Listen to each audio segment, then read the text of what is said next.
day. Matt here. This is day 16 of 30 days of intuitive eating, the journey of tuning into and listening to the body's natural wisdom so that we can ditch the diet and stress less when it comes to how we relate with our food, because we can just trust. Oh, so much freedom. This journey was created by Megan McElroan with Intention Inspired. And today our intention is to find freedom by releasing opinions of others around our body and our eating habits.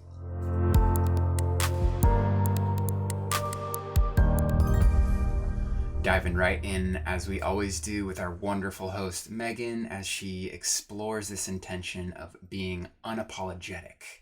That's the intention for today. I am unapologetic. What does that mean when it comes to relating with our food? Well, let's find out.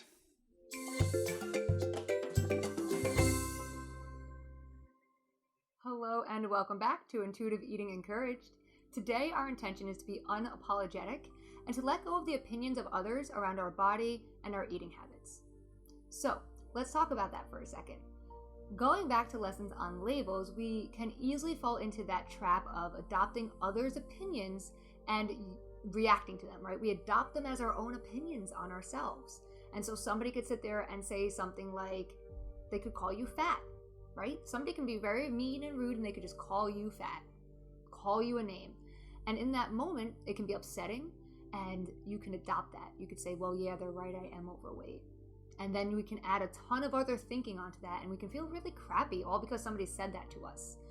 And the thing is that we can't control what other people say to us. All we can do is not take it personally. And that's the goal here, is to be unapologetic for who you are, no matter what your size is or how you're eating right now, and realize that these are just opinions of others. They're not facts. And that's huge, huge to remember. And so, for instance, this story I'm about to tell you has nothing to do with food, but it did shape my life for 2 to 3 years. And it's important to realize that the opinions of others, it doesn't always have to do with food, right? But it can a lot of times deal with food, and that might be why you don't eat intuitively and listen to your body. And so the goal is to notice this and see how this is showing up. And so the opinions of others can be something like this. When I was like 17 years old, I went to my brother's high school graduation, and I wore this nice dress and heels. And my mom, who loves me so much, and I hope if she sees this, she knows that I'm not upset, right? I've already talked to her about this a lot. I remember I was walking towards my family and she pulled me to the side. She said, Megan, you're kind of walking like a football player in those heels. That's it. That's all she said. That's it. For the next 2 years, I didn't wear heels because of that comment. That one comment. Somebody I loved, somebody's opinion that mattered to me, said something to me. And instead of saying like, oh, what do you mean by that? Or maybe I should learn how to walk in heels, I took it personally. I tied my self-worth to it. And I thought, oh no, I look like a football player in heels. So I can't wear heels if I want to find a boyfriend, right? I created this story, and so that I didn't wear heels for 2 to 3 years. My mom didn't mean that, right? She wasn't trying to make it so I don't wear heels. She wasn't trying to give me like a complex around heels. She was just trying to be a loving mother and point out that I wasn't like swaying my hips, like a girl or whatever she was trying to point out to me, that to her, I looked like I walked like a football player in heels. That was her opinion. One opinion out of like 7 billion. And I took it and I ran with it. And I didn't wear heels for 2 years. And now while that's just heels, right, high heels, which I barely wear now because they're so uncomfortable, but it happens in all areas of life, including food and your weight. So maybe you go over to, your family's house and your aunt is like, oh wow, you're going back for seconds? Just that comment, right? It's not even an opinion, it's a comment. And then we have all this thinking that we put onto it. What does that mean? Should I not get seconds? Does she think I'm fat, right? And it can shape what you do. Maybe now every time you go to your aunt, you never get seconds. Maybe you don't even eat at your aunt's anymore because you don't want to deal with her comments. She said one thing, we take it so personally, it affects our lives, it creates our reality. So today we're talking about being unapologetic for who you are and not taking other people's opinions and adopting them as your own. And realizing that all opinions, including your own, are not facts. They're just opinions. That's it. So they don't have to shape your reality. the more you realize it's just an opinion. It's not a fact. It's not scientifically proven, right? It's just an opinion. Some things are scientifically proven. For instance, if you are overweight or obese, there are numbers that say, if you're in this weight range or if you're in this BMI, you're considered overweight or obese. So let's just say that's a fact. That is a fact. But then you put your own opinion on it. Oh, I'm a fat ass. Oh, I'll never be able to lose weight. Oh, I'll never find love. Nobody will love me at this size. I hate my body, right? These aren't facts. These are opinions that nobody will ever love you at this size. The fact was that you are in the category of a BMI that's obese. The opinions you put on it are the things that you're feeling, and you don't like how you feel in those moments usually.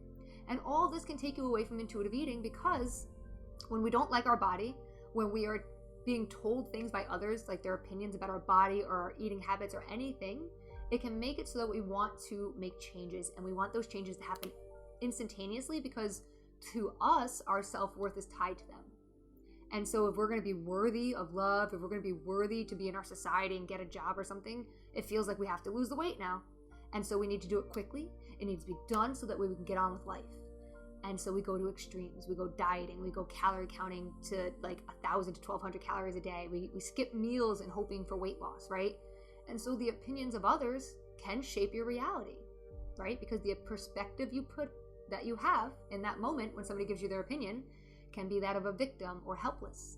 And then you don't want to be helpless. And so instead of just trusting your body, which has always done right by you, really, we don't trust it. And we go outside the body and we look for ways to change who we are or how we are because of somebody else's opinion, or our own opinion about ourselves, which is still just an opinion. And now that opinion might feel like a fact because you keep telling it to yourself, but it's usually not a fact. It's usually an opinion. And so today, while my main story was about heels, often opinions that people give us based on what you eat or how you look, they stick with us. They can stick with us a long time. I always remember being a kid and that saying of like, sticks and stones may break your bones, but words can't hurt you. Now I can't remember the saying. Sticks and stones may break your bones, but words never hurt, or something like that.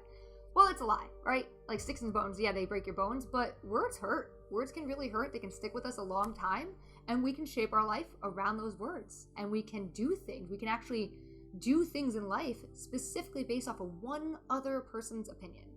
And if you don't like how you act and you want to change it, it can all stem down to realizing that you're acting on an opinion, whether it's yours or somebody else's, and all you have to do is not believe that opinion anymore, or at least not take it so seriously and tie your self-worth to it. And so the point of this with intuitive eating is that we want you to keep eating intuitively. We want you to tune into that body, slow down around food, and trust yourself. And it's very hard to trust ourselves when we've adopted the opinions of all these other people that are telling us that we're too fat, or we're overweight, or that, that we're eating unhealthily, or whatever people are telling you. It's usually their opinion, not a fact. They don't know the whole story. They don't know enough about you to make this opinion. And so you don't need to adopt it as your own or make it into your reality. And to keep eating intuitively and listen to your body, it comes down to not going to those extremes in our head of wanting that instantaneous gratification of quick weight loss. Because the quick weight loss never usually happens the way we want it to. It doesn't feel great, and we usually gain the weight back. And so intuitive eating is going to help you listen to your body more, listen to hunger and fullness, and slow down. All right, that is today's lesson. And your goal is to really just notice the opinions of others and how you might be taking them seriously and how that might be shaping your reality. Awesome job today, and I will see you in the next lesson. Have a great day.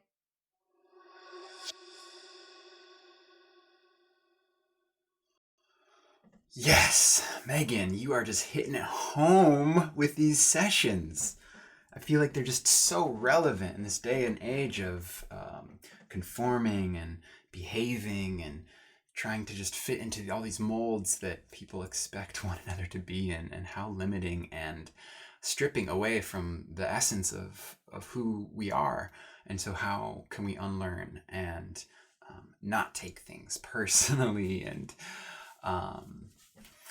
yeah, It's good. It's good stuff. It's what is the saying? Sticks and stones may break my bones, but words may never hurt me. You were so close. And that is the aspiration. Like, sure, you can beat me with sticks. You can smash my bones with stones.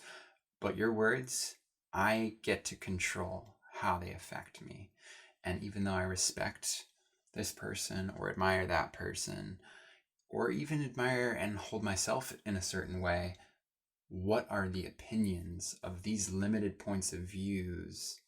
What good are they serving?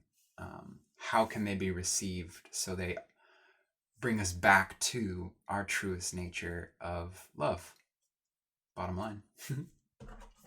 So what a great approach. I am unapologetic when I just feel into releasing all of the opinions that others have and that I have around my body.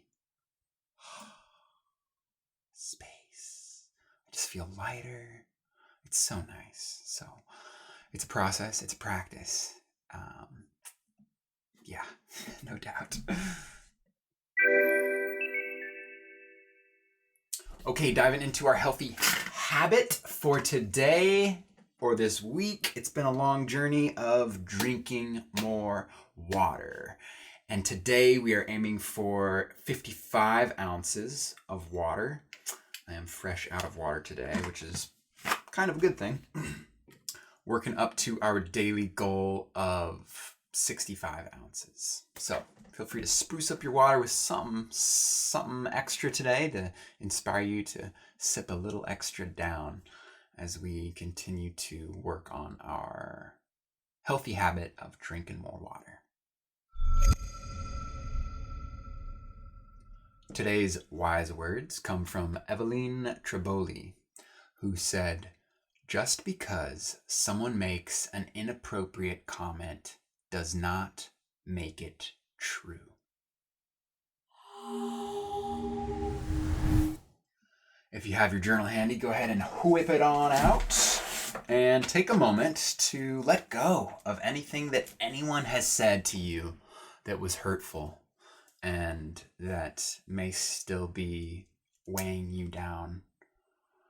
What are you still carrying around that other people have assigned onto you that just don't feel good? Feel free to breathe into it and release it on the exhale. And our journal prompt question is, how would life be different by releasing heavy opinions tied to your self-worth? Go ahead and give yourself a moment to journal on this.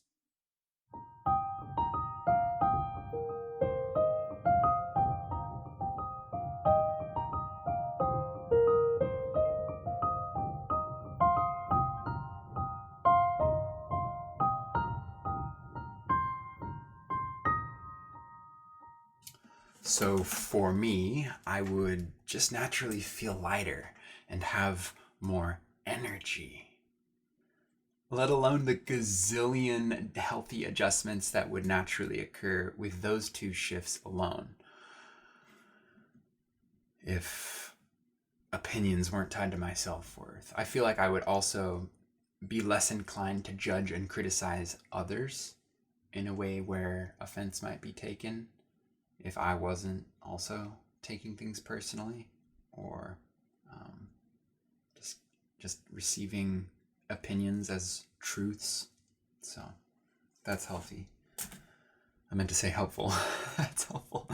That is healthy too. It's helpful to see and to reflect on that. So nice.